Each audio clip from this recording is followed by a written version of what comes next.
Hi! In front of me is XIAOMI 12T, and today I would like to show you how you can change theme of this device. First of all, go into Settings. Now scroll down and tap on Themes section.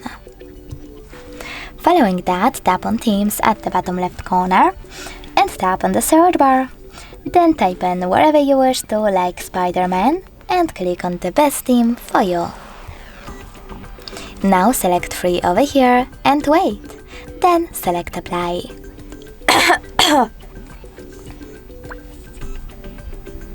As you can see now, when I click on Home button, theme of my smartphone has changed.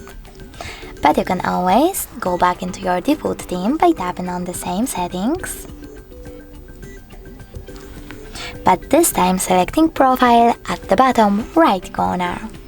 Now click on Themes at the top, tap on one of those default ones, in my case Classic, and choose Apply. Thanks so much for watching. If you enjoyed this video, don't forget to leave a like, comment, and definitely subscribe. Bye!